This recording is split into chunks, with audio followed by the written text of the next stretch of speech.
Good evening, good evening. And we are live.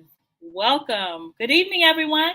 I am Dr. Linda Mitchell, also known as Dr. CMOS, and I am a holistic health coach, a author, a five-time international speaker, and I love sharing information to inspire you to live a happy and a healthy lifestyle.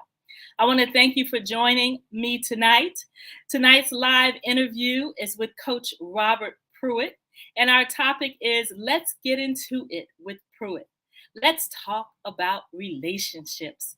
But first, let me share tonight's health tip, courtesy of Sweetheart Mitchell Collection. Tonight, I am featuring our elderberry syrup. There is something going on in the air, y'all. I don't know what it is, but y'all need some elderberry syrup. Elderberry syrup is a berry, just like a blueberry. And elderberry syrup helps you with your immune system health. So it protects you from colds, it protects you from the flu, it protects you from viruses. How does it do it? It boosts your immune system. It boosts your immune system by fighting bacteria and fighting viruses that try to attack your immune system and make you sick. We offer our elderberry syrup in two sizes, a 16 ounce and a 32 ounce. I highly recommend the 32 ounce. That way you can put one in the refrigerator and put the other one in the freezer and have it on hand at all times. When you feel that throat getting scratchy or a cough coming on or a stuffy nose coming on, pull it out of that freezer or that refrigerator and take a teaspoon and take it every day until it goes away. I highly suggest elderberry syrup for the kids because kids are the number one germ spreaders. They don't wash their hands as long, they sneeze and cough and don't cover their mouth.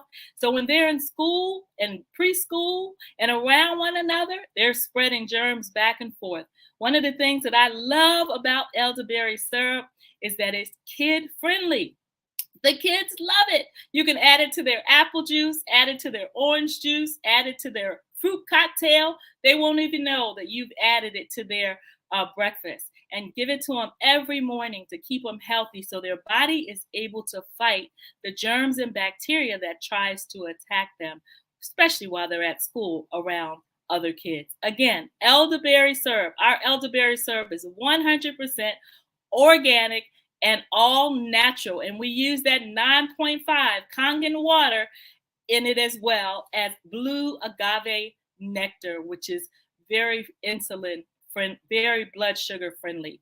And so again, go to our website, elderberry syrup, 16 ounce or 32 ounce, and pick up your bottles today.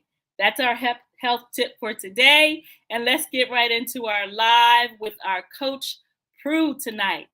Robert L. Pruitt II, owner of robertpruitt.com.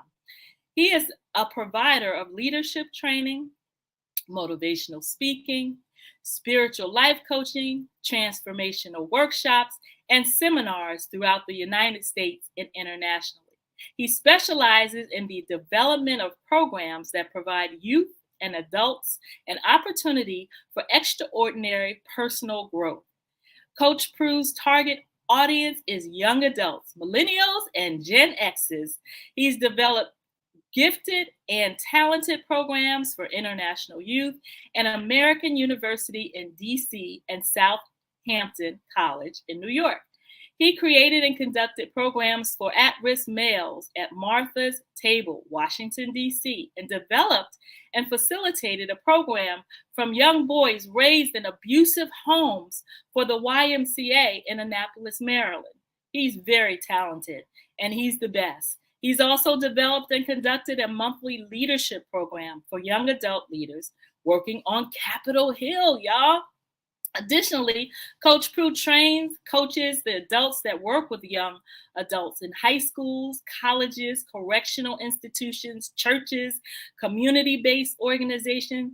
And each year, Coach Pruitt works with thousands of youth and adults, and the development of his app expands his reach to and connects him with the target audience. I tell you, I met Coach Pruitt personally when I was attending Reverend Dr. Iyanla Van Zant's school, Intervisions Institutes for Spiritual Development. He was one of the coaches on the staff. And so I got to witness him time after time, coaching others and me as well throughout the program. So let's go ahead and bring in our very own Coach Pruitt. Good evening, Coach Pruitt. Good evening, Doc. Now, you know I love calling you Doc, but I'm going to call you Sis for this. So anybody that's watching, don't get upset. Doc, we go back like car seats. Whatever works. Right. All that fancy bio, we keeping it 100. I know, but we gotta make it look good, right? We gotta make it well, look you got me in a jacket. What? Hell my. I'm to wear a jacket for this broadcast. No, it's awesome. That was the start, right? I love it. Tell the viewers a little bit about yourself. You know, that fancy bio is amazing. And I didn't even read all of your bio. There's more, right? Yeah, there's more. If I were to offer how or what I'd like you to know, yeah, I'm a fellow journeyer. I'm a husband. I'm a father of twin boys that are in college. I'm a brother that likes to play more than work. Don't get me wrong. I appreciate balance, but I've done enough work. Yeah. And there's something that comes with play that does not show up with work. Spontaneity comes with play. Play is about right side of the brain. And that's where the spiritual aspect of us resides. That's where the relationship and the emotional aspect. Don't get me wrong. You need the left side that's analytical and detailed, which is why we bring our hands together for those of us that pray, because it balances both the left and right hemisphere of the brain. You didn't bring me on for that, but that's what you got. So, okay. I'm looking forward to this because it just allows me to play. So my hope is that you really understand that what you see has nothing to do with these lights being on, because like I told Doc, they're just flashlights. So we got to work before these batteries run out. And, I love it. Right? So yeah, that's enough. That's for me. To you all, let's just play and let's just see where the good doctor and I go. And it's my hope that what we offer collectively and maybe even individually will nurture your journey. Yeah, thank you. I appreciate that. Oh, you're welcome. I've seen you in other countries teaching, domestically teaching. I've been in the room with you when you were, I say teaching, coaching, teaching, back and forth between those two. Yeah. And I remember, oh my God, I remember the first interaction we had at Intervisions Institute for Spiritual Development. I was in the personal development program. Mm-hmm. And you were one of the coaches facilitating the classes. And I said, this guy right here, oh my God, he is just stellar, just amazing. And, I think one of the things that impressed me so much about your coaching ability was your humbleness. The fact that you were just so humble and you were always spot on. I was like, oh my God, how did he know that? Piscean intuition. That's all. Piscean, that's all. It's like you could smell it. If it was in the room, you could smell it out and point it out. Because it was my stuff, right? We're talking about relationships, so all I was seeing was some version of me mirrored back to me. That's being present allows you to see your stuff. It does. Yeah. It does allow us to see our stuff. So let's talk about relationships tonight. I want to start with what I did was I took a piece of paper and I drew a big circle, a big round circle. And then in the middle, I drew another circle of that circle. I wrote the word relationship. And then I drew lines from that middle circle all around the page, like a pie, like I was slicing a pie. Spokes, yeah. And with each line, what I did was I said, okay, what parts of our lives do we need to have relationships? And so came up with mother-daughter, so family, then marriage, then maybe we're single and we're in a relationship. And then I thought about business, right? We have different relationships in our business. Then we have relationships on social media. Yes, on social media. Right, right. And then we have our own personal relationship with ourselves. And a lot of times we forget that. We do a lot of exterior, Mm, right? yes. Having relationships with others. But what about our relationship with ourselves? So I want us to start there, and then I want us to branch out from there. I'd Okay. like to have you open up by just talking about when we initially talked, we talked about unconditional love and having unconditional love. I do a lot of self care and self love work with my clients, and I know that you do as well, because worthiness is a really important piece of what we do as coaches.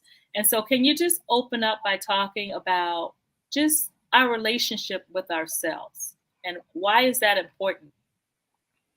Well, you know me well enough to know that I usually don't offer advice, right? I share my experience. So I'll reframe that. Why my relationship with myself is important Yeah. is because I recognize that I take me everywhere I go and that has an impact on everything, right? It has an impact. If I cut across, old school folk remember the Mrs. Johnson or Mrs. Smith in your neighborhood, or the Mrs. Johnson said, "Don't you walk across my grass." She was impacted by the fact that you even looked like you were getting ready to walk across her lawn, right? You never did it, but Yeah. you knew there was going to be some impact if you walked across that grass. It looked like a telephone call, and then you had a conversation with your parents, right? Mhm. So it's in First Nation people talk about concentric rings, right? And it's this recognition that there's an energy and a force that exudes from me that Mhm. impacts everything. It's the equivalent of throwing a pebble or a stone into the water and watching the rings move out. Well, those rings continue to move out and they're touching things along the way. So a lot of times, as you said, I'll change the languaging, right? We externalize, we look at things from the outside, but I'm at a place now where I recognize I'm only looking at some reflection of me. And it may be some aspect of my personality that I like. So that's when I say things like, "Oh, I love hanging out with Doc. I love it. We haven't spoken in a minute, but when we do talk, there's no, oh, I know it's been a minute. We pick up That's right right. where we are, and it can be for a brief moment. I remember when you first started selling and Yes. letting people know about these promotions, right? So there's a relationship that's there, but there's something in you that I see that I gravitate towards, which is in many cases the very thing that I could say I see in me that I Yeah. like or that I love or that I admire. Or in some cases, I may gravitate towards you because I dismiss it in me. I Mm. see it in you. So it's easier to talk about it in you, right? It's Yeah. easier for me to acknowledge it in my sister and in my brother than it is for me to own it because maybe there was a belief system or a rule or message that I embodied from a younger age that said, you referred to me and I'm honored as humble. Yeah, but I'm real clear. There's some moments where I lack some humility. I ain't got no Yeah. problem. And I know you understand that. Yeah. But being able to honor both, right? What we would call the good and the bad, or the light and the dark, or the shadow and the light, whatever phraseology you want, right? And if we take this out into a business context, well, who I am and what I believe about myself and know to be true about me, whether I like it or love it, whether I think it's a weakness or a strength, is going to show up in my business in Yes. some place. So the part of me that loves to play loves to be, you can turn the camera on and say, Pruitt, here's what we're going to talk about, and we can go. But then I can look at the analytical part of me that has had to learn structure. Mm. Hello? Mm. Okay, this by this time frame, which comes into my coaching and into my facilitation because it's a natural part of my life. So in my parenting, it was there so Mm. that my sons would understand, oh, it's not going to work if I just say I'll get to it. Mhm. I need to say I'll have that completed by 5 p.m. or I'll address it by 7 o'clock or I'll have it done by Sunday, Mm. after the game, so that we understand how much is going to be done and by when. But there's also a need to be flexible. So every conversation does not sound rigid and like a robot. Yeah. So I'm okay with the moments where the chill side of me says, I know I'm gonna get to it, but I really don't feel like committing to it. Mhm. Right. So me knowing me, Yeah. allows me to see me in you. And if I know that the reflection is feedback, and feedback isn't good, bad, right, or wrong, it's neutral. It just is what it is. We give it meaning, right? Yeah. It's like, We judge it. We judge it. Right, the Wizard of Oz, right? It's Glinda, the Witch of the North. We call her good. And then there's the Witch of the West. We call her wicked. But what made her wicked was only our interpretation of her. Yeah. Right. So being able to see both the Glinda and the Elmira, which is her name. Notice they never give you her name. They just say, okay. So we dismiss that. And what I found over the years is that there are aspects of me that I've dismissed. And as much as there are aspects of me I was blind to, and I can only see it in my relationship with you, whether it shows up in social media, as you said, whether it shows up in my business practice, whether it shows up in my marriage. Heck, when I was single, the reason I'm married now is because I made a shift. I remember putting up a profile. And it was like, I like going for walks. I'm a Pisces. Yeah. Right. And then I was like, this ain't working. And I remember there was no, when I was on, there wasn't no swiping left. It was, no, it wasn't. Oh, yeah. No, not when y'all. Okay. So I was looking at the picture and I remember catching myself judging. Yeah. Ooh, that's unattractive. Not about the person, about me. So you asked me, why is it important for me to know me? It's because who I am, again, what I have to offer is going to impact the external relationships. And those external relationships are only ever going to mirror back to me what's happening internally. So the stuff I don't like outside of me, all I get to do is check to see where that may be showing up internally, shift it. And then when I shift it here, it shifts it out there. And I don't need to make statements like, you better get out of my face, or I don't like that stuff that's showing up, because I recognize why it's showing up, to teach, show, or reveal something to me about me. That's deep. That's deep. Let's break it down, because what I hear you saying is that everything that happens in my experience is a reflection of what's going on internally with me, my thoughts, my beliefs, even the things that I'm doing that's creating the experience that I'm having. That takes ownership, right? It does. To own only ever internal. myself. It takes ownership, and I don't know if everybody ready for that, Coach. Well, so do you see why I said I'm going to reframe this and make it about me? That way, I'm not imposing what is true for me on anybody else. Your journey is your journey. I ain't got nothing to go look at the Wizard of Oz. Just take the 4 major characters. They all were heading to the wizard for different things, but even as they journeyed, their experiences were different. So I always tell people, Denny and I can go for a walk on the beach, but we can have Denny's your wife. Denny's your wife. She's my wife. So, right, we go for a walk on the beach and we holding hands. We may be facing the same direction, but the experience from start to finish is going to be varied. Yeah. And that's what we don't get. We think, oh, my experience at some level is your experience, like in business. Just like I don't know what folk are listening to, but I do not and have never subscribed to the customer is always right. Yeah, me either. Any more than I subscribe to happy wife, happy life. Now, I understand that if Denny chooses to be happy, I have nothing to do with her happiness. Meaning I can't make her happy or sad. Yeah. What I can do, though, is recognize the impact that I'm having that may be contributing to how she's experiencing the journey. Yes, there's my ownership. You feel me? Yeah. Everybody in here, should you go back? See, I'm old enough to remember when you put 25 cents into a gum machine to get that rock candy ring.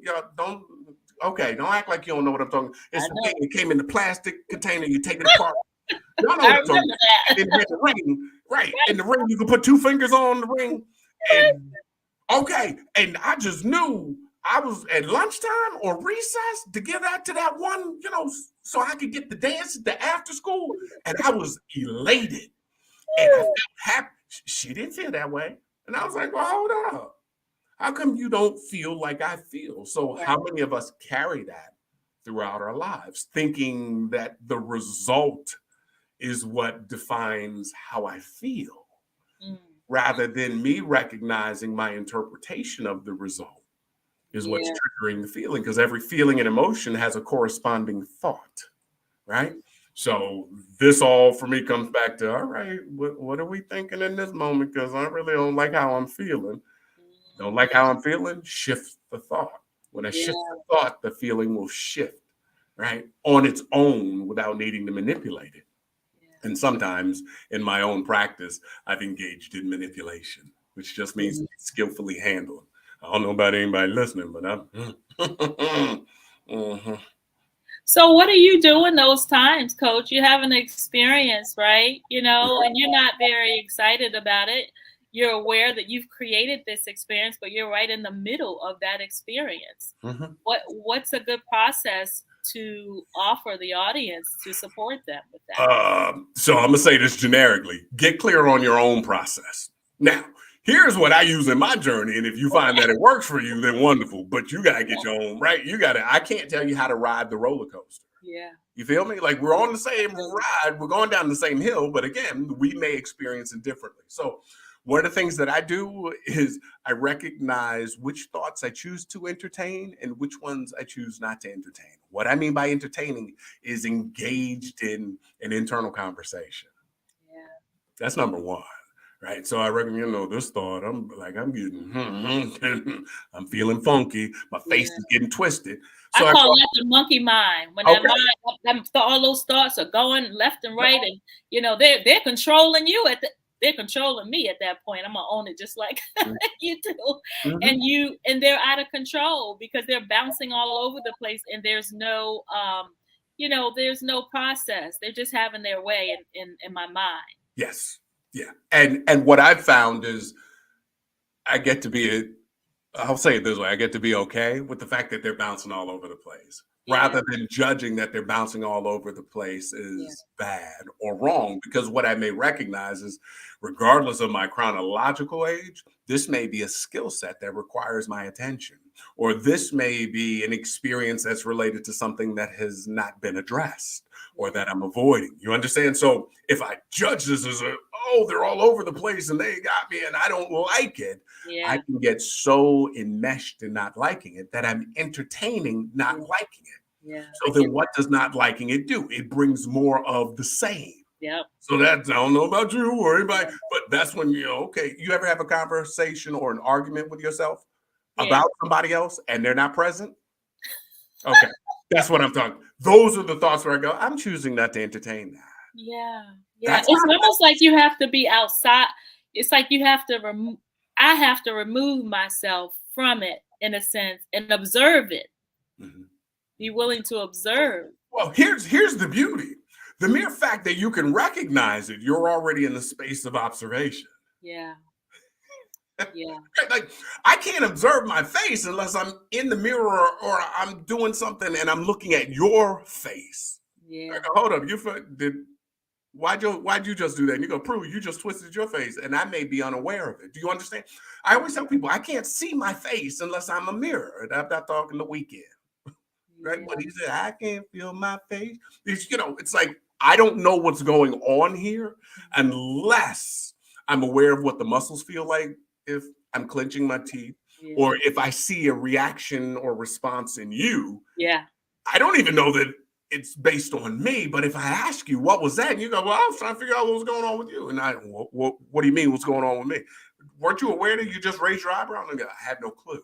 Yeah. Or if I'm looking in a mirror, right? So if you take what you just said, for me, if I recognize that my thoughts are bouncing all over the place, I'm already observing them. Yeah. Right? Yeah. That means I have to be in a position to see that they're moving all over the place. So that's when I take the breath and just go, okay, got it. And real talk, y'all want something concrete? Sometimes I just allow myself to be in it. I just feel funky until the thoughts move through. I just allow them to move through. And what I find is some days I got a lot of those funky thoughts, and then some days there are a few, and then there's chapters. Yeah. I'm going like this is a long book today. Right. And then I may find, hold up, I'm 2-3 days in. And this funkiness is still there. So what's going on. And if I was going to tap into what you said when you were talking about the elderberry, and you're talking about the immune system and the correlation between the immune system and how the brain functions. Yeah. There's a direct correlation. That immune system isn't functioning well, then the brain's not functioning well. Yeah. So is there a depletion of iron? Is there a depletion of a particular vitamin, particularly in the B complex category? Because a lot of the moodiness that we experience comes from mineral deficiency. And Come on, teach. Vitamin, right? So there's a distinction that we make. And so, in as much as, and I'll say this, if we're talking about an internal relationship and how to deal with funkiness, if I've got a cough, I'm gonna look at it. My background is in metaphysics. So if I'm coughing, my question is, what is it that I'm attempting to express? What is it that my lungs are attempting to expel? Yes, I know there's phlegm, but what is phlegm? If you really start to break stuff down, y'all don't need to go that deep. You asked me how I deal with it. Hold up. I'm coughing. What is it I'm not saying? Right. Why am I attempting to hold my breath, or I'm not able to breathe? Hold up. I'm not able to breathe. So do I feel like I'm drowning in my life? Or do I feel like I'm underwater? Or do I feel like I'm stressed? Because stress in the immune system, there's an integrated experience there.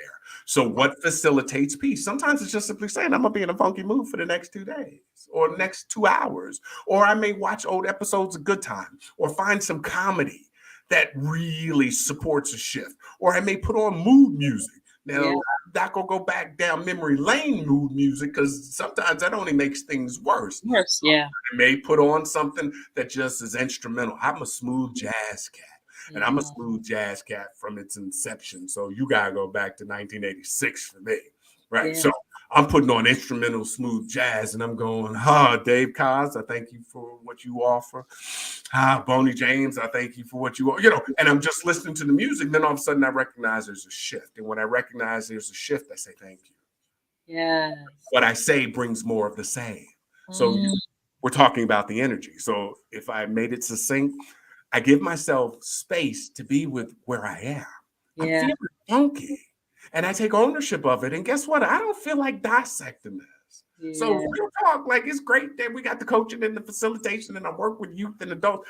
Real talk, there are moments where and that's how it sounds. I just that's all that comes out. And that is real talk. That is real talk. Yeah. Because sometimes, we just have to be where we are. Be where we are and be okay with it. But what does it feel like when you said the shift? What is that? Remember you said, the thoughts are all over the place. Well, I recognize the energy is all over the place, not in an unsettled way. Yeah. In grade school, middle school, they introduced gas, liquid, and solid, right? The best analogy I have for when I recognize that I'm in a funky place, it's like an ice cube. The molecules are compacted, so they move, but they move slowly. That's what makes ice ice. And when you add heat to it, it melts. So now the molecules move a little faster. So I recognize there's a movement from a stiffness to I'm a little more pliable without needing to consciously set it up. So the comedy tape work, right? Or me going for a walk work. Or me having, a really nice cup of coffee work, flavorful. I don't really care for the coffee, quite frankly. I just want the flavor. Like, just give me the flavor cream. Give me the caramel. Give me the caramel and the hazelnut mix. Okay. But what that does is, hold up. Now, that takes me back in some way to childhood. Come on. Right. So I'm not planning to go back to childhood. I'm not trying to connect with my inner child. Don't get me wrong. I'm making fun of myself because I understand all of that. What I'm saying is, I recognize in a funky place, I may want to treat myself with something sweet. Yeah. And we can say I am nurturing. Yeah, comfort food. So yes, hold up. How about this? And I allow it to be so. Yes. My inner child loves Captain Crunch. Baby. My inner child loves the cartoons. My inner child loves to sit down. Cartoon? Which cartoon? Heckle and Jekyll, which nobody knows. I do. Great Babe. Come on. Funny. See, you went to Heckle and Jekyll. Those are birds for those of y'all that don't. They're crows. Nobody knows. I do. I just, you know what? I am going to go through one of my libraries, I believe I have a picture of me trick-or-treating when I lived in New York. So I couldn't have been any more than 3, and I'm dressed up as one of those. I don't Oh, know whether it was Huggle or Juggle, but I know that. So I know what you're talking about. So yes. So you're asking me, how do I address it? What you just said is my version of it. yeah. And it may be a day where all I need to do is give myself permission to go get the donuts I want. I'm not worried about whether I worked out or not, because see, that for me keeps me rigid. The rigid is like being solid or firm, like the ice. You ask, how do I know? Because I began to feel the energy move, and now I'm recognizing there's some fluidity. Yeah. And then when it's released, it's more like air.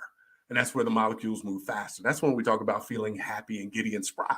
We say we have butterflies in our stomach because we're saying the feelings, the energy, energetically, things are moving. That's It's good. only when we feel stressed or saddened or sullen, when I feel stressed, saddened, sullen, dismayed, I'm being hard on myself, that things start to slow down. Yeah. Wow, that's really good. So that's how That I know. I don't know how y'all know. That's how I know. I can relate to that. That makes a lot of sense. One of the things that I do is I go to the beach and I walk on the beach. It helps me. That's that flow, that fluidity, that inner child. You know, my inner child loves going to the beach and walk, and I like to walk bare feet where the water meets the sand. Yes. And I've learned over the years to give myself that, and just go, with no motive, just to have the experience, to Yeah. enjoy it. And And you're doing so much with that walking and yeah, in that the scenery. There's a grounding. lot that's happening. Yeah, the grounding. Talk to me about what else is happening outside of the grounding. There's an exchange of electrons, free Yeah, electron exchange. It's one of the things that my sons started tapping into in middle school, where they would go outside barefooted and they would allow the energy from the ground to exchange with the energy from their body. Right. yeah, That's one thing. We know water purifies and cleanses. So just being around it is enough to do that. But the fact that you're at the place where the water meets the sand, some of that water is rushing up on you. There's a reason why in sacred texts like the Bible, Jesus is washing feet. Feet yeah, represents being grounded in the root chakra. Root chakra deals with the relationship that we have with ourselves with respect to feeling safe and secure. Yeah. So the walking becomes a meditation, whether you intend it to be so or not, but it also opens up the root chakra, right? One of the activities I give people when they go, I feel like, I'm stuck and my body feels weighty, just stomp your feet so that that energy moves up through your feet, and you'll be amazed at how quickly it releases the energy, right? Then you have the mere fact that you're taking in air, right? You've got that. You've got the scenery. You've got the light that hits the pineal gland. It's the place where they said, Jacob saw Jesus and Christ face to face. It's the pineal gland. Like there's a lot from a metaphysical standpoint that's happening just by walking along the beach. And then you've got the sounds. yeah, But if nothing else, water is always associated with emotions. So the water ebbs and flows, and after a while, your emotions begin to ebb and flow. So, like my analogy, you can move from that kind of stoic, locked in, blocked in, feeling heavy to yeah, noticing that there's a natural movement. And then I believe energetically, we start to move yeah. with the sounds and with the water without needing to consciously make it so. Oh, that's incredible. One of the things that I've realized in my later years is that I need movement. It's not an option to be sedentary and sit still and, not move my body. My body likes movement. Mm-hmm. And I feel happier when I'm Yeah. moving, when I'm walking, whether it's in nature or on the beach. The movement is it's just, it helps my relationship. Let me bring it back to the topic, Yeah, to because you. I'm a lot happier, right? Gone to the beach. I've had my beautiful experience, and now I can come home happy. My inner child is elated. She's had her fun, and now I'm ready for the day. Yeah. Yes, it makes a difference. There was there's a classic house track that says, "Gotta have house music," and then Yeah, it has a refrain that says, "Move your body, Daddy. rock your whole body." They're telling you to move, and if you don't know house music, house music is not what you listen to, Right. It's what especially you move classic. to. when they were telling you jack your body, like we don't have, they got EDM music, which I understand. Everybody got their stuff, but the house tracks from the 80s, they gave you instructions. Follow me. Yes. Gotta have house, girl, I'll house you, jack your body. Like you didn't sit around. Jack your body was hands up and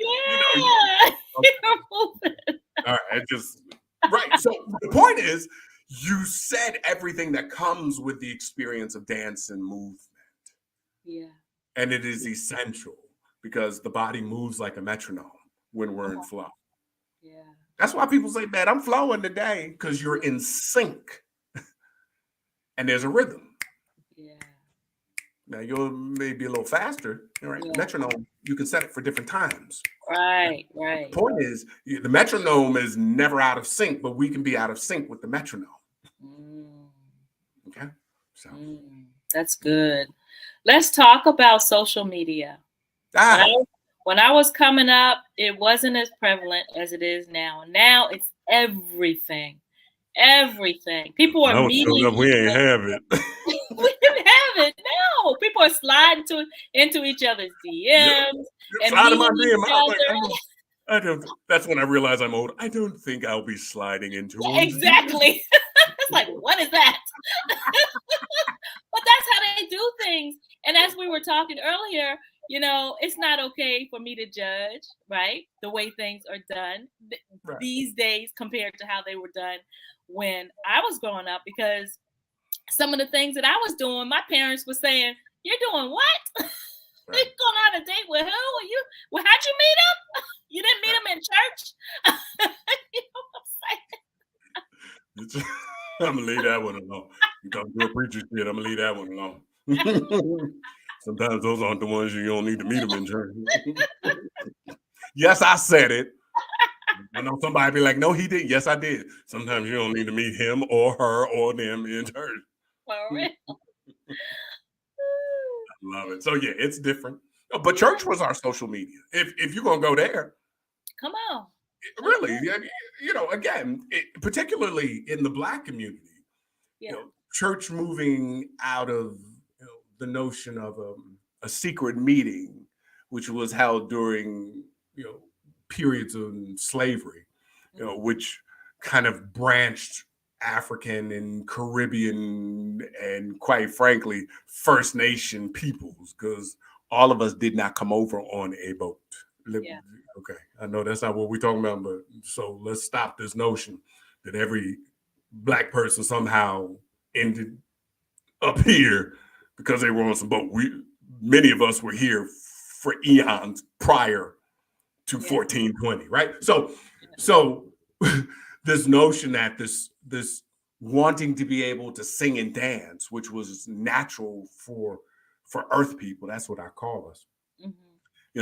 It was conditioned. And so you had to hide it. So the Black church grew out of what was called secret meetings. And secret meetings gave you all the information, what was happening in and around the plantation, what was happening in and around, the town in which you were, what was the news that was coming from afar, what were the tribal languages that people still understood and that they wanted to share, what was the understanding of the recipes, what was the understanding of your understanding of a spiritual deity, and how did that mesh out with this understanding of Christianity, which was imposed, right? So just being able to look at this idea that church, for many to this day, is your social media. It was where you got all of the information, and now it just plays out in a different way, whether you call it Facebook or Meta or Instagram, or MySpace for some of y'all. Right? Y'all know some of y'all had that MySpace. I never had MySpace. I had my own space, but I had MySpace. I didn't have MySpace either. I had AOL. You have mail. Right? You have mail. So let's talk about social media as it relates to relationships, because there was a time when I thought that I had to have social media platforms with many followers. Okay, so relationship. But there really isn't a relationship. they're followers. They don't really have a relationship with me per se because they don't know me personally, and I may not even engage with them. And Right. so I had to let that thought go. I had to release that thought. And I allowed that thought to come in from the end thing. This is what you need for your business, for your business to be successful, if you Right. will. Social media platforms with many followers. Mm-hmm. That's the new relationship because those followers are going to buy my products. Correct. Those followers want to know what I'm doing in my personal life. Those followers are going to engage with me and help me grow my business. And I found very quickly that I was exhausted trying to live up to that philosophy because it wasn't me. Correct. And I just couldn't do it. I had to release that. And so talk to me about that experience. What are your thoughts on that? They're varied. Yeah. I think what I don't think I know what I got clear about years ago was whoever is choosing to journey with me, I don't call them followers. I'd love to be able to change the name to fellow journeyer. There is a responsibility that I feel to them, to whoever that is. So, hey, thank you, for connecting. Hey, thank you for liking my post or sharing. I'll send those out periodically. They're in that relationship. Here's what I'm up to. I'm sharing some breakdowns that I have of the Wizard of Oz, and I'm not imposing it. I just want to share them because so many people like you, Linda, have said, hey, I remember when you shared and I never saw it that way. So why don't you let people know about it? Okay, maybe there are some people that are journeying with me that might benefit from some of those interpretations, right? So that's a responsibility that I have. I create malas, but the malas aren't created like, hey, get malas from me, because that's not why they were created. They were created because I created a health issue for myself. And out of that came the principle of balance and the principle of creativity. And so I was so left brain and operating out of worry that I didn't have play and peace and creativity. So marrying the two showed up as me creating malas, not because I thought I needed a mala to put around my neck to om and sit in lotus position, but because brother needed something to do with his hands, because Facebook at that time wasn't letting brother spin on the wheels. You understand? Like I got 5 turntables. They wasn't letting me, a brother can mix. That's been my thing since I was 12. You're amazing. Thank you. Yeah, that has always been a creative outlet. So when Facebook was shutting me down, I'm going, okay, what's the other outlet? And not running track. What's the thing that I'm doing with my hands? Because we're talking old school, no heat on the digital. I got digital. Yeah. I'm talking old school Technique 12s, and I'm rocking Scratching. Okay, right. So I needed something with my hands. Yeah. I needed something with my hands. And that's what that did. And I found that I left whatever, remember the conversations we said were bouncing? All of a sudden they went from this to this to this. Yeah. And when they started like that, what I got was meditation is the space in between the movement. Yeah.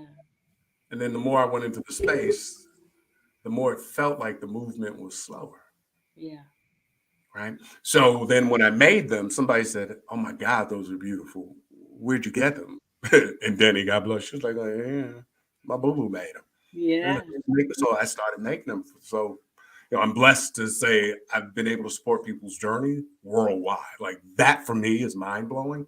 I think I got 2,000 people that are charged to my care on Instagram. Notice how I said that, charged to my care. I think Facebook, they max out at 5,000. So, they drop. And over the, I've seen people who were 16 that are now 36 and married with kids. Like, like things have rotated. So I recognize that's the system we're in, but I also recognize that I'm 100% responsible for me. So that comes back to the relationship I have with myself. I'm not interested in posting just for the sake of posting.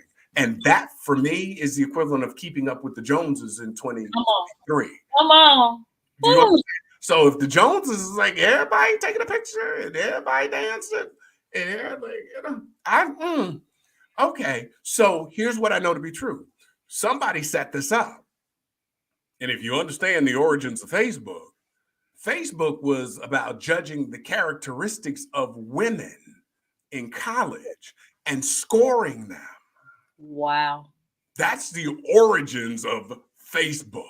So we wonder why people get on and judge other people, because that is embedded in the energy of its foundation. That's crazy. I had no idea about that. Yeah. Wow. It was loose. It was loose, but it was like, oh, like take a picture, put her picture up, and it was done by guys. Put the picture up and then score. That's what the thumbs up and the likes are. Do you understand? Yeah. So when you say, oh, I got 50 thumbs up or 50 likes, she got 50 likes. But then you go, well, how many views did that picture get? Well, it got 100,000 views. So she got 50 likes out of 100,000 views. Do you see? That's what's playing out. So I said, well, no, that energy doesn't work for me. And I'll be honest with you. Remember I said I'm into playing, marry the two, but I'm into playing. That doesn't feel like play. That feels like work. Yeah. When they tell you got to put up 20 pieces, you got to have content 20 times a day. Come on. I bet you I won't. I bet you I won't. I stopped. I did it for a period of time, but I had to stop. It was wearing me out because it wasn't me. I said, I have to be authentic and genuine with this. When I post something, it needs to be me having my experience, not creating something to put up based on this criteria. It needs to be authentic and genuine. And I love that about having that experience with social media, because for me, it was a learning experience. I had to learn how to be me on social media without following all these guidelines and everything. Now, my pages don't have 100,000, 200,000 followers, but I'm okay with that. Yes. And it doesn't mean that it can't or won't. Yeah. It just may be your journey to 10,000, 50,000, 1.6 million may look very different. And remember, it's social what? Media. Media is controlled. Yeah. So if you think those algorithms aren't selecting, then you have no right. There's a lack of understanding. It's social media. All media is controlled. How do you know? Go and say something about some political thing or some group of people and see if you don't get suspended. That's how you know it's controlled. Wow. That's now in my house, I can say whatever I want. Yeah. Right? I can say whatever I want, and I'm not going to get locked out of my room, but the house is going to shut down. I can't get back in. My car's not going to lock me out. Right. But now some of them will, because I got Alexa in the car, don't they? Yeah. And now you can use the cell phone to open the car. So if you use my cell phone, I can say, Alexa, open my door. Yeah. Then that's a media source that still has control over something that you don't have. Give me the old school key. Right. So my point is that the media is still being controlled. We use algorithms to dictate who does what. They've got studies out that talk about people of color and women and people of a certain age, how they're barred and their information is redirected. Right. So much of this has more to do with getting faces and information in to create this database for AIs, and less to do with this social piece that we're buying into. And I'm using the word buying, not enrolled, buying into, because we're literally paying. I know there were parts where they said, hey, we can, for X number of dollars, get you 100,000 followers. Yeah, I remember that. Yeah, see, that's buying. That's not enrollment. There's a distinction. Yes, it is. Buy-in is the old age term that's being used in business schools across the globe. How do you get buy-in? And when I go into these corporations and talk to them, I go, so are you all open to hearing something different? They go, yeah. I said, what's the distinction you make between buy-in and enrollment? And they're like, well, I don't know that there is one. I said, so let me ask you, on TV, when they say, hey, here's our school and university, did you buy into Stanford or did you enroll? They were like, oh, snap. And then I break down the distinction between what buy-in is about, because buy-in is predicated on selling something. Yeah, you believe it meets a need, but your interest is in selling it for personal gain. While simultaneously supporting. Enrollment has everything to do with starting with what's your vision. Right. Based on my understanding of that, here's what I'm up to. Translation, here's what I'm offering. Oh, you want a holistic approach to addressing your immune system? I got elderberry and a bunch of other things. Matter of fact, I can tell you what you could do with ginger, turmeric, a little cayenne pepper, and some honey.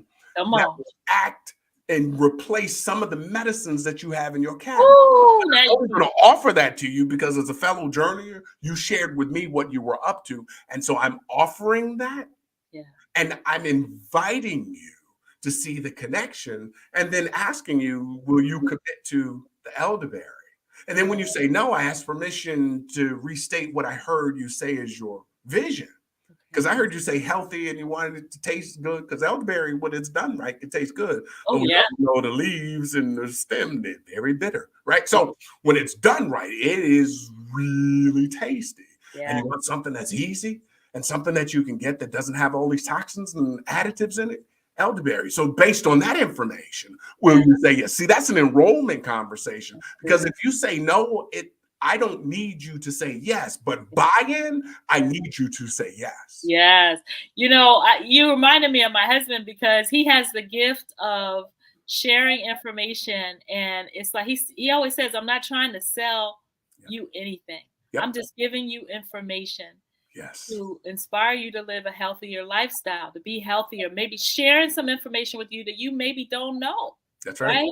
Maybe that you've been looking for. I'm not trying to sell you nothing, man. That's what and you don't need to. That's why I said with the followers, you may end up with more people because you're serving a particular audience that aligns with that frequency, your frequency, your unique. I don't really care for the term brand, but who you are comes through. Who you are is energetic. So now let's go back to the first question you asked, which is why is it important to know me? Because if I understand my vibe, then I understand what I'm bringing to me.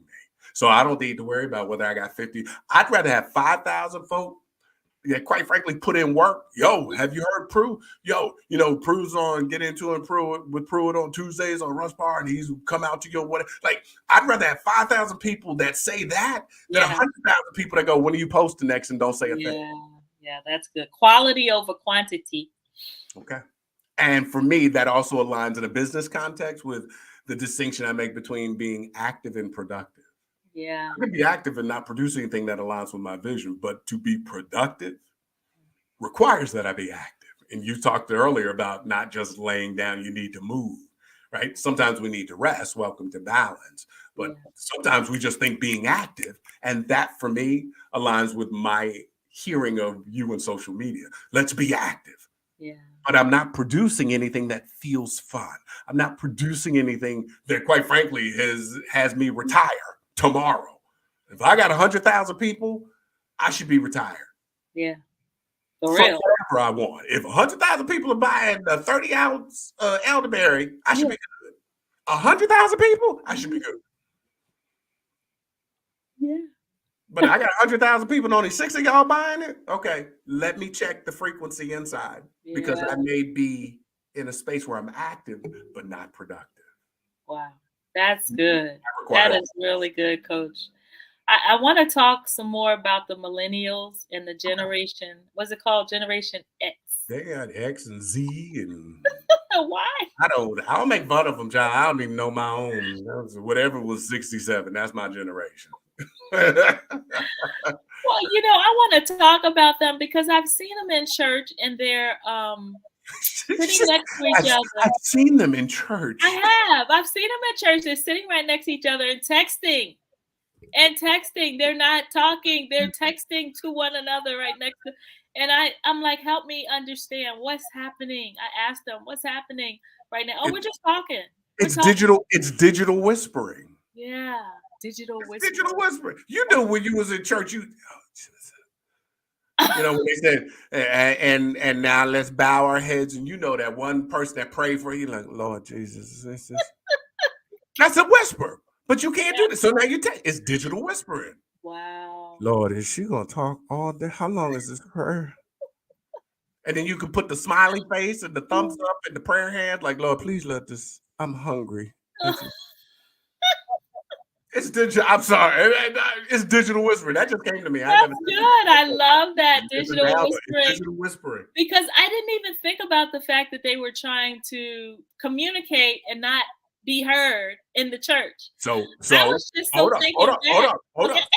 So let's go back because you Okay. asked me why is it important for me to know me. So imagine if I'm the one judging them. Listen how you said it. Yeah. I see them in church. I knew you picked up. I'm making fun of yo. I'm making funny. I see them and they're together. They're right next to each other. You like the black version of a Karen. They're together and they're texting. Right? You're a black Karen. Did you right? You're a black spiritual Karen. No, I think I went into mommy mode. I really went into mother mode. I was like, did. You went into black church usher mode. This is that's black. You remember I'm a preacher's kid. That's what you just did. Oh, do you see I forgot you were a PK. Oh my God. And I'm worse. I'm an SOB, baby. That's son of a bishop. Don't get this twisted. My dad was elected bishop. I'm an SOB, son of a bishop. So that's black church Karen. When you look at the usher and do that, that's Karenism. Yeah. You're getting ready to tell on somebody. So if I'm looking at that and going, okay, I'm judging something, and if I look at what I say, okay, so I don't like it. I'm not saying you said it, right? I'm saying it. I don't like that. Okay, so what is it I don't like? That they're not doing church the right way, or they're not doing like, why don't they just talk to each other verbally? Like, oh, so they're not doing something right. Okay, so let me just take that at surface. Yeah. Okay, Robert, what is it that I feel I'm not doing right? That's good. Yeah. And then if I were to go through the chakras and I was to look at corresponding age stages, there is an age stage where the question is, am I doing this right? Mm-hmm. Yeah. That's the question. Mm-hmm. So notice I put the question out as a judgment. Yeah. And so all I got to do is walk it back, and we call it projection, right? That's one of the universal laws, the law of projection. So what am I putting on to you? And, Biblical says if you point one finger out, what is it? Judge not, least ye be judged. Just because preach a kid, I don't know chapter and verse. That wasn't the kind of PK I was, right? But judge not, least ye be judged. Right. All it's simply saying is the judgment you render. What's the other one? Don't try to remove the stick from my eye when you got a log in yours. I know somebody listening to this, they're like, it's essentially what it says, but that's inaccurate. Whatever. You understand what I'm saying. That right there was the judgment. If that came out of your mouth, don't look at me, look at you. Yeah. The part of you that needs to hear it, it needs to sound right. It needs to look right. It needs to be right. Because there is a lot of judgment, Coach, when we judge ourselves, though. You know what I'm saying? Like I am my biggest critic. Correct. The thoughts that are going on in my mind, like I am recovering from being a perfectionist. You don't like the word brain. I'm gonna stop you right there because, as Ian was saying, there's in the chairs in the room, so somebody that's watching or will be watching is going to identify with that. What is a recovering perfectionist? Perfectionist is somebody that has to have things done a certain way. Okay, and how will you know when you've recovered? When I'm like, and I'm able to delegate. I'm able to delegate and allow someone that has a strength, right, to use that strength to produce and using their strength. And I have no heat, no judgment, nothing on it, and allow the result. And how long are you going to be in recovery before any of that happens? How long am I going to be in recovery? And you said out of recovery. So it's how long before? I'm out of recovery. I'm out of recovery. I've accepted that there's no such thing. I can't be a perfectionist. I have to allow the experience to, be as it's going to be and allow myself to delegate because I was getting exhausted doing everything, wanting it to look a certain way. And I can't live like that. It just doesn't, it's not a good way to be. So here's why I bring that up. I'm Yeah. being a bit of a jokester. Yeah. But what I find is sometimes we'll place labels on ourselves that keep us stuck in the energy. Yeah. I was diagnosed with colorectal cancer at 17. I can't tell you the number of conversations I've had. I'm in books and conversations around cancer, Yeah. and people will say, "Well, we have Robert Pruitt here, who's a survivor," and I go, I thank you for my name, but that's not a title I've ever chosen for myself." And Yeah. one person asked me why. I said, "Survivor is always present tense. So if I'm a survivor, when do I live?" Mm. Ooh. So you're telling me I'm always in survival mode. Yeah. And you're not, because you love to play. I didn't accept it at 17. Meaning it wasn't like, oh, don't call me a survivor. And it's Yeah. like, okay, did anybody said I survived the flu? Well, it didn't resonate with you. It wasn't, because it wasn't a term, Right. as you said, it didn't resonate, but it wasn't a term. It wasn't a matter of not accepting it. It was like, no, I understand that it's an experience. Yeah. Like, it's a diagnosis. Like, again, I've experienced other things that I never heard myself say I need to be a survivor of. So it's a Right. label, and it was a title. And if you watch, in my experience, people, I've survived. Like, okay, I'm with you and I understand it, but all you're doing is replaying the experience of the cancer. So Yeah. even in the telling of the Over and story, over and over and yes, over and over again. yes. Yeah. So even if I'm feeling unwell, now I'm at a place where I go, I'm healing, right? Instead of saying I'm sick, so I don't say I am sick, because whatever I put after I am, I become. So it's not Right. that I am that, it's that I am feeling that, or I'm experiencing sickness or illness. I'd like to have some elderberry juice because I recognize I have this prolonged cough. Yeah. Right. So now I'm just simply saying I'm healing. What's going on? You feeling sick? I'm healing. Like, that's my choice, because I'd rather affirm what I do want to experience rather than Yeah. what I don't. Because if I say Language is powerful. it is, There's power in the tongue. it is. So you ask me in those moments where I'm feeling funky, what's Yeah. going on? I recognize the thoughts, and then some, I'll look, oh, feeling sick. I am sick. No, I am sorry. No, I'm not sorry. Okay, got to release that. Let that go. Oh, you know what? I'm gonna entertain this one. Oh, wow. I'm really making myself upset at this moment. Look how long I'm holding on to this nasty thought. Oh my God. Like, right. It's recognizing that, and in those moments, there are these pieces Yeah. that I would call awareness moments, where I go, I'm aware of the fact that I can choose it. So I don't need to downplay anybody else's experience. But Yeah. when it comes to me, I'd prefer that you say Robert Lee Pruitt II, who experienced colorectal cancer at 17. Yeah. Because I'm happy to share the experience of it. Mm-hmm. But see, that allows me to put it at a distance. When I say Mm-hmm. survivor, it's present tense. And I'm defining, we don't say I survived it. You say I am a survivor. So, okay, got it. It's just choice. No heat, no judgment, as you said. Right.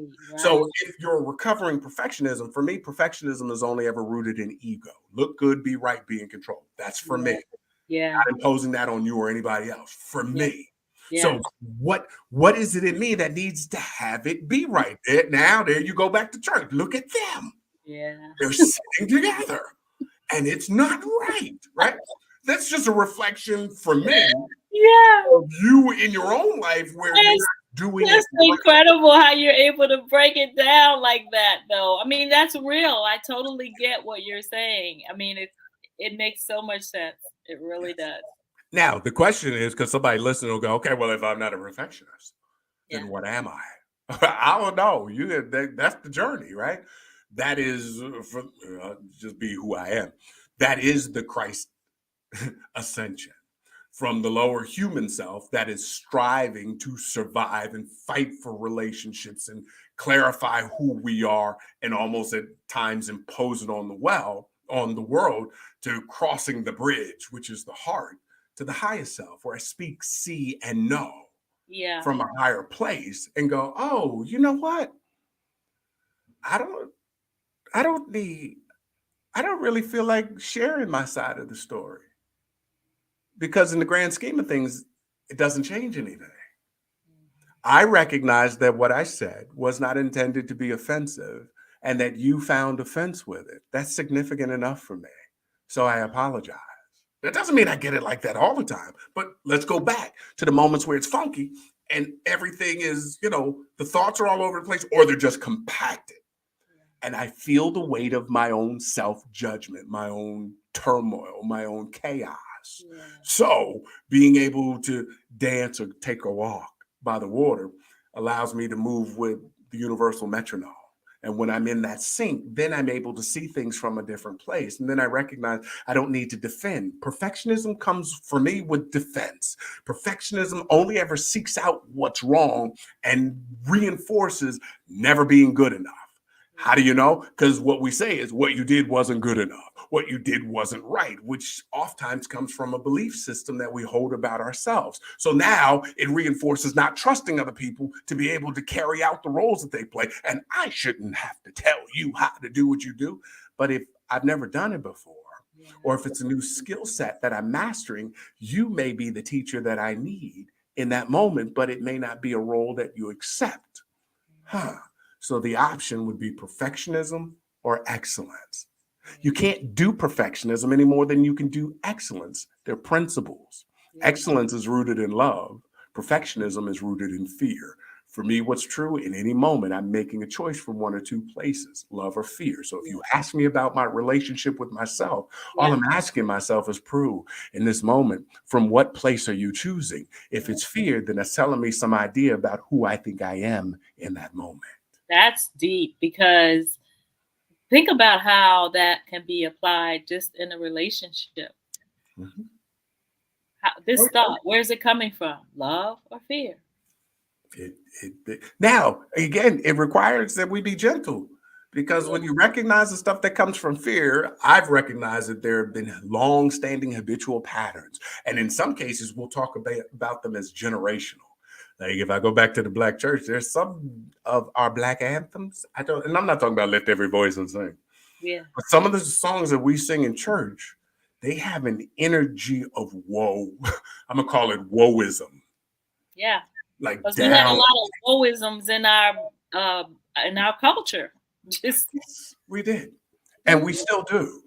Yeah. Question becomes, am I singing it to acknowledge the woe and release it? Or am I singing it with no conscious awareness that if I don't choose to release it, all I do is, my father used to say, don't make no sense to go to the altar and pray and then pick your burdens back up and take them back to the pew. So I think for some of us, the energy in the congregation is rooted in woe, because how I see myself, if it is rooted in not enoughness, then I bring it in and I connect to the woe song in church the same way I connect to, looks like another love TKO from Teddy Pendergrass for every relationship that has gone wrong. Yeah. You understand? How I see myself is going to dictate what I attract to myself and how I connect to it. Yeah, that's good. And that shows business. So, Coach Pruitt, when we acknowledge our stuff and we're able to ask just that simple question, is this thought or these words coming from love or fear? How does that help our relationship with our spouse, our relationship at work, our relationship in business, with our customers? How does that help our relationships? So with Denny, it gives me something to share with her. Her experience is her responsibility. And if I'm not tethered to it, then I'm not scared whether she chooses to say yes to our marriage in this moment or no to it in this moment. It's a moment by moment choice, as is love, as is operating from fear, right? So in business, you can come into my store, you can look at my product, you can understand my service. I had somebody who reached out to me, said, Prue, you did some leadership work with our team a year ago. I'd like you to come out and do a 1-hour experience. And I said, okay. And I said, is there a budget you'd like me to consider? Because that Piscean intuition knows. Oh, no, there isn't. I said, okay, well, just answer these questions and I'll send something to you in the next couple of hours. So I sent something out. You know what I got back? Oh, Well, I didn't know it was going to be that much. I had a budget of only this amount. I said, And God, you did ask. no attachment to it. Yeah. No attachment to it. And I said, so let me just share that what I do is I don't have anything off the shelf. Yeah. So I'm going to create for you something that is unique for you. And I said, and the beauty of it is you're bringing in 37, 38 years of experience, which allows it to look easy, but there's some prep time that goes into this. So I just want you to understand what comes behind what I have. I'll need to understand why I asked you if there was a budget and you said no and thought I would come in with this dollar amount that you had. I just want you to understand that. And if it'll support you for the amount you do have, here are options. That's good. The options don't look like me coming out to you, Yeah. but they're creative options that will still support you. I haven't heard back, and that's because I'm real clear. If it doesn't align with the vision, release it. Yeah. And you know what? That is brilliant because, when we're out at events, my husband and I, and someone walks up to the table and they're like, $50. Hey, no judgment, no heat. That's how much it is. Let me tell you what's in it. Let me tell you how we make it. And you decide if you want to spend $50 today. That's when you were saying that, I can remember, times when I've heard people, get concerned about the price. And I have learned to release it because I realize that every customer is not our customer. Every customer cannot afford our services, and it's okay. They can't afford our products, or maybe they're just not ready for them. Now, let's go back to your earlier question Yeah. about knowing ourselves. Yeah. Perhaps that when that individual said, "Oh, I wasn't expecting that or prepared to pay that," Yeah. that they played the role that I needed them to play so that I could determine if I was grounded and standing in my truth. Don't Yeah. get me wrong. Let me be real clear. Sometimes we put price tags on stuff we know we ain't got no business putting the price. So let's get that out of the way. Right? Like if you don't know and you went with some model like they're emptying billable hours in a year, and I'd like to make $200,000, so my daily rate should be right. Like I understand the mechanics. Like please understand. I've been in this long enough to understand. Yeah. So let's get the faulty price tag out of the way. Yeah. I'm talking about the one where you're grounded. Yeah. So when 10 people can walk up and walk away and say no, and you're grounded because you are not defined by the result. Yeah. That's a very different interaction and relationship. And then when the person that comes up and says, yes. Yeah. And then for me, God will send you somebody and say, only 50? Yes. I can't tell you a number of people. I had somebody say, you ought to, I looked at your bio. Why aren't you on TV? Yeah. That's what this was.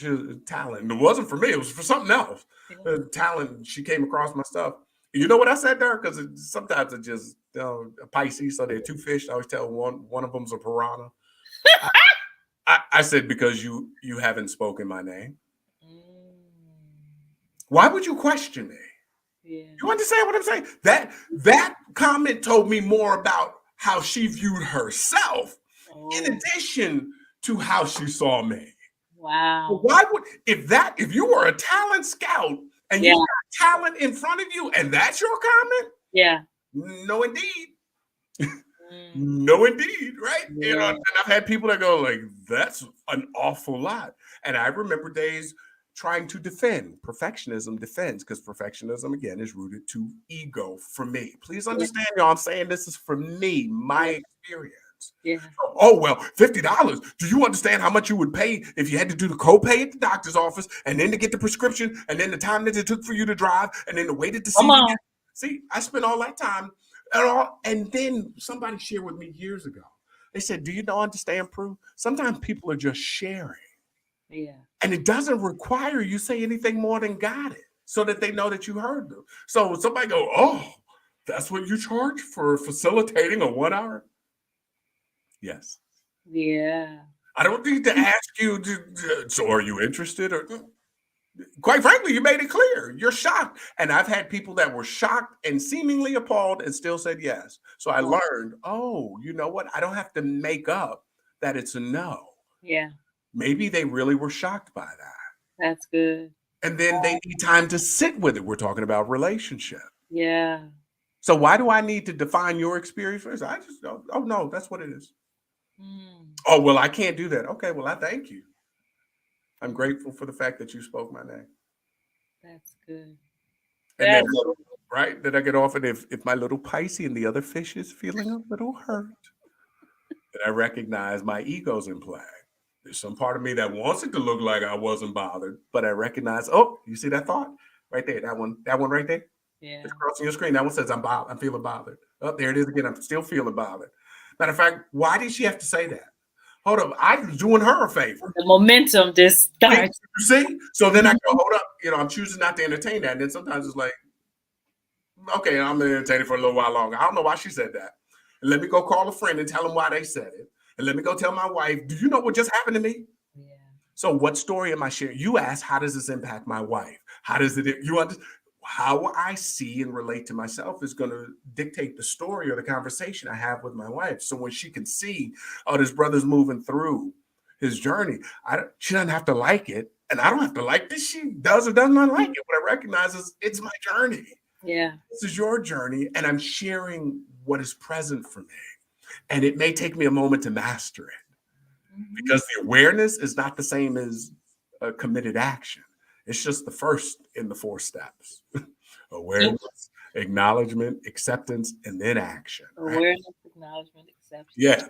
And we try to go from awareness to action. And that's fine if you mastered it, right? If you master it, mastery jumps that quickly. But if you haven't mastered it, it's a new skill set, like being gentle with yourself. You are rooted, you and your husband are rooted in self-care. Yes. So how many people don't listen to the part in the airplane or take heed when they say put on your oxygen mask before attempting to assist another? Yeah. That's self-care. That's self-care. Yeah, okay. Absolutely. Right. Coach, we have to talk about awareness, yes. acknowledgement, acceptance, and then action. Can you break it down for the viewers? Because let's make it quick. So I am aware that right now I'm feeling funky. I'm gonna just keep it real with the. All right. So I'm feeling funky. I'm feeling dismayed. I'm feeling downtrodden. I feel maybe like I'm giving up. I'm just going through, right? I feel like just cursing. I feel like detaching. I feel like disconnecting. I'm feeling unsettled. I don't feel like talking to you. I don't feel like explaining. I don't feel like shit. All right. I'm aware. Yeah. All right. Never mind. Grocery store. Let me give y'all a different one. This one will resonate more. You're in the line at the grocery store and the sign above you says 12 items or less? Yeah. The person in front of you got 15? Yeah. How do you know that they got 15 items? You done counted them. So I'm aware that I have counted the number of items that you have. Yeah. I'm also aware that I'm judging you. You know, the person that waited till everything was rung up to pull out the check when they could have written the check before. You understand? So now we're going back to perfectionism because it needs to be done a certain way, right? So I'm aware of these thoughts. Yeah. Now, I accept the fact that I'm making my own self upset. I accept the fact that I don't know why she got 15 items in 12 or less. I accept the fact that I too have had more than the allotted number. I accept the fact that really I just want to get out and I wish they had let me go ahead of them, regardless of whether they had 12 or 2 items. You understand? I accept the fact that I really just don't even feel like being at this. I accept all of these thoughts, right? Now I acknowledge that they're present. So I'm not going to pretend like, oh, I don't see that one or I don't feel it. I acknowledge the feeling that's in my body. I acknowledge the stress that's building up. I acknowledge that I want to turn around and talk to the person behind me and say, do you see what they're doing? Right? I acknowledge that. Now, the real question is, what action am I going to take in this moment? Because I already know they got 15 items. I know the sign says 12 or less. And I know that this is going to take a little longer than I anticipated. So maybe I take a breath, literally. Or maybe I recognize that it's just me not dealing with something else. So this was easier to address. Wow. Or maybe I realized that had I had my shopping list, I would have moved through the store faster, which may have put me in front of this person. Mhm. But because I didn't want to take the time to go through the shopping list thing and write it down, I spent more time in aisles trying to find things and recall things. So maybe it's something I don't even know of. Mm. How about this one? Maybe the fact that I'm trying to figure out what it might be is the problem. Mm. I'm Wow. making nothing something. Mm. Come on, say that again. I'm making nothing Something. something. Yeah, Whew. I'm making nothing something. So I may go through all of those or none of those. I don't know. It's a moment by moment choice. Here's what I do know. There's enough awareness because I know me to go, okay, Yeah. shift. Sometimes that's enough. It's a Just, choice. yeah, it's a choice. It's a And choice. I'm shifting out of fear into love, right? Yes. I know a lot of people don't use the word fear, but fear has many faces. So confusion, anxiety, upset, feeling Depression. beleaguered, feeling frustrated, annoyed, perplexed, Mhm. lacking clarity. Fear shows up in different ways, Yeah. Yeah. right? Or how about this? Lack of kindness, lack of compassion, where its antithesis would be compassion and kindness, right? So the shift is just be compassionate, dude. She got 15. Like, what is this about? Yeah. And if I don't feel like getting deep, just go, she got 15. What's the big deal? No, I don't even add that. She got 15. Yeah, 15.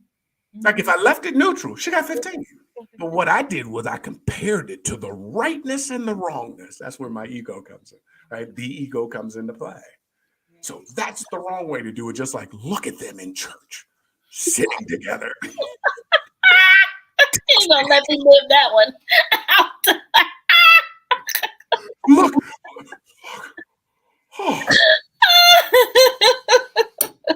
Isn't that great? Right? That's That's, good. that's the beauty of our stuff. That is so good. Dorothy says Mrs. Gulch is a mean old witch coming to get Total. But we missed the part in the story where Miss Gulch says to Auntie Em and Uncle Henry, Dorothy lets Total repeatedly run through my garden. Mm. And she was tired of it. Remember, I said Miss Jones, Miss Smith don't want you walking across. How's it any? There's no difference. Yeah. There's no difference in those two examples. No, it's not. But she was quick to call Miss Gulch witch. And she says it right in the beginning. It's in the first 3 minutes of the movie. She's a mean old witch. She's a wicked witch, is what she says, because it's the same woman that plays the role of the wicked witch. But Dorothy never saw that her attempted manipulating her family into being or taking her side Mm. was equally as wicked. Manipulation is wicked. Wow.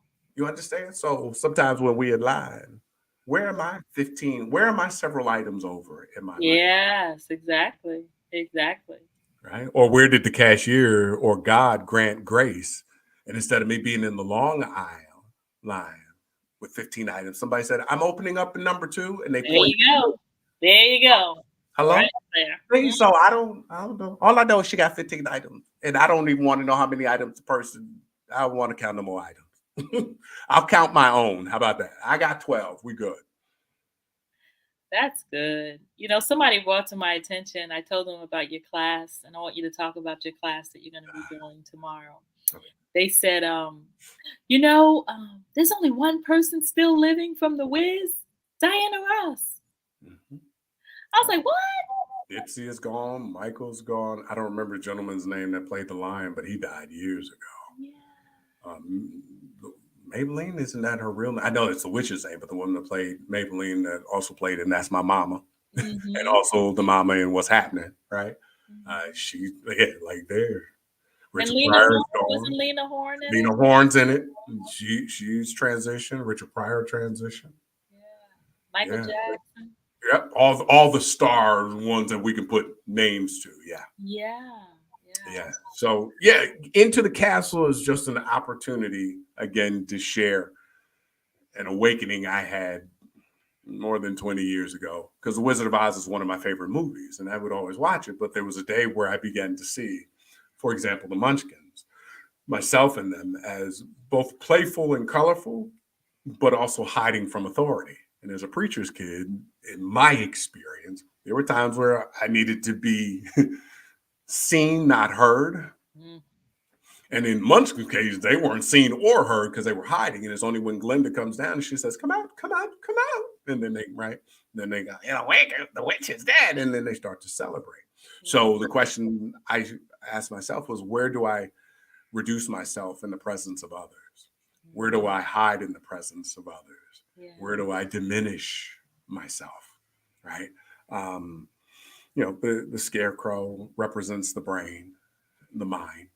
And then at the end, when they give him the degree of thinkology, he mixes three mathematical equations together, trying to look intelligent when his entire journey demonstrates his wisdom. There's a distinction between wisdom and intelligence or intellect, right? And so, he even says in the beginning, I don't know, but I think if you turn the hook, I'll just slide off the pole, right? Right? So there were connections that I began to make then, but then coming back to it when I received this divine assignment to do it as a watch party. So that's what it is we're watching a movie, and then the conversation that we're having is, once the movie's over, then we'll just talk about what did you see and what does it connect to you. And then on the back end, I'll share some of my connections because I don't want to taint anybody's journey. You understand? Right. I want you seeing it from my perspective. I want you to see it from yours. And then I'll share. And then if you see something different, then wonderful. And one of the ones I shared with you earlier is, if you don't know, Dorothy means God's gift, and Gail, last name, means joy. So for me, there's a message in that. God's gift is joy, right? And then Toto breaks down. If you reverse it, Toto is OT. It is a Hebrew word that means sign. So in the Bible, the rainbow was a sign, and people are always asking God for a sign. So Toto is a sign of God's gift of joy. Wow. Right? Now that's for me. I don't need nobody else. I don't care what y'all get. That's what I'm getting, and then going, okay, this is some great stuff. And the last one, because I don't get too much away. I had a school that was talking about opioid epidemic. They said, "Come out, Pruitt, can you do 15, 20 minutes?" And I was like, opioid? Like I'm not a pharmacist. I'm not in the medical field. I'm a holistic practitioner, but that's not, I'm not going down that lane. They were like, "No, we just want to have something that's inspirational." I say, "Inspirational now? Opioids?" Like, Lord Jesus, what? And because I use The Wizard of Oz as a foundation for my understanding, even if I don't talk about the movie, there's a scene where they go through the poppy field. Yeah. And poppy is an opioid. Yeah. And the only two characters in the story that aren't bothered by the poppy, the Scarecrow and the Tin Man, because neither of them is human. Toto drops, Dorothy drops, and the lion drops. Now, if you take what they symbolize, it's the head and the heart that survive when everything around you may be unsettled. It's the head and the heart that work in unison. It was the two of them that helped to wake them up. And then the snow comes in, which takes you back to your beach walk, because snow is nothing but water. Yeah. So water cleanses and purifies and renews, which is why they come back to life before they perish. Again, just seeing what's in the story for me. And inviting others to gather around. So we just have a conversation. What did you see? Because somebody might see something I, never saw. And let's not even break down the Carnival Mystic. Oh my goodness. The breakdown I got for his name, his title threw me for an incredible loop. And it's always been right in my face, but it's kind of like breaking down Dorothy's name. Yeah. And I can't wait. I can't wait. It's called In the Castle. And where does one go to sign up for In the Castle? Well, you can reach out if you go to my name, right? Robert Lee, Leigh, Pruitt. P as in Peter, Ruitt. So robertleepruitt.com.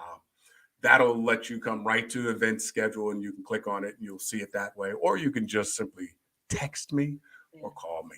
301 830-6728. 301-830-6728. And just say, oh, Oz, just put that in and I'll text you the link so you don't have to go through all of that and you can just see what it's all about. And I'm going to run these periodically because you're not the only one, Doc, that was like, hey, you need to do this regularly. Incredible. So I'm already looking at one for March and then one for the latter part of April.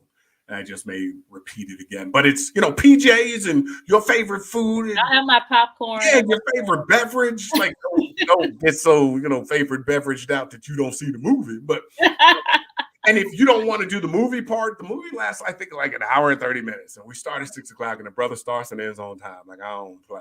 Yeah. And so you can come in for the latter part. Like, you'll have the link so you can watch the movie on your own if you want, whatever works for you.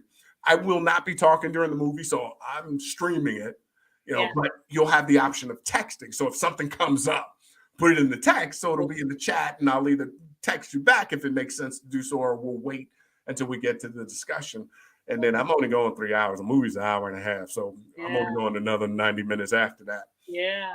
Where we could just play and see what's present, and then ways that you may be able to apply your understanding to your life. I don't have any ways to apply them to your life, but you might, just being in the conversation, go, oh, okay, head in the heart, right? When the poppies or the fear is attempting to lull me to sleep, right? So, Coach, what else are you working on? Any other upcoming coaching programs, or what social media platforms are you on as well? I'm on all, but right now the easiest one is IG. Just get Pruitt, right? Because I have the Get Into It with Pruitt segment. And the biggest piece I'm playing with is just community coaching. So it's an opportunity, whether it's your family, you want to get together with friends, you want to do it in a business setting or a religious or spiritual context, please feel free to call me and let's get into whatever relationship topic is present for you. So I'm working with a group that's in Switzerland. So I'll be heading out to Switzerland. We're going to do a multi-day experience that deals with who am I? What do I have to offer? I was in Switzerland a couple of years ago and we did the mystery of love. And it was at a private residency. This one's going to be in a theater that holds 300 people, right? So it doesn't matter to me where you are in the world. If you want to get into something, it is a lively conversation, but it moves past simply intellectualizing the topic. It's about you having practical ways to apply it in your life. So we could talk about the topic, trust and believe. If it's not my lane, I'm going to say no to it and release myself from it. But if it's something where I recognize I can support your journey, then I'm happy to do it. We can even do it virtually if you want. Like, I'm open to a multitude of ways, but that's the big piece. Let's get into it with Pruitt and we just play with that. And like I said, it's a spinoff of what I do with Russ Parr on Tuesdays. Talk a little bit more about that as we close out. Tell us about the Russ Parr show. How did that happen? How did it come about? 2007. That story. The quick story is in 2007, Iyanla, when she said, hey, I want you to be faculty at Intervisions, and I also want you to be on this panel. Well, Russ was on the panel. We didn't make any connections because I don't like you. I don't know. Here's my business. I don't do that. If we click, we click. You're right. So he reached out to her about 3 years ago and said, hey, there's something that's going on. She said, call Pruitt. So he called me, put me on the air, and then reached out to her about 2 years ago. It was a totally different subject matter. She said, call Pruitt. So he called me again, and then that one stuck.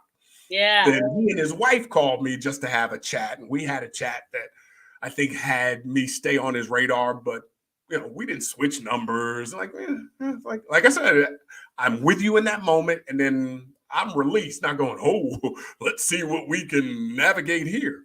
Yeah. And he, in June, said, yo, get into it with Pruitt. That's the name of it. I need you to get it, social media. I need you to get all stuff that I need. And he literally just called me. I love and said, that's what it is. And I said, well, that's great. Let's play it. We do that. Do it. Do it. Do it till you're satisfied, whatever it is. Because the do it with Pruitt, right? Let's do it with Pruitt. Right. And so the get into it with Pruitt was an answer to a prayer, because I believe whatever shows up is the answer. We got to remember the prayer or the question. And so it's allowing me, if you will, to put old wine in new skin. So if we want to get into it with, many lessons from the Wizard of Oz, we can do it. But on Tuesdays, 9:35 Eastern Standard Time, and you can stream the Russ Parr Show. I got people listening all over the world. I get in real time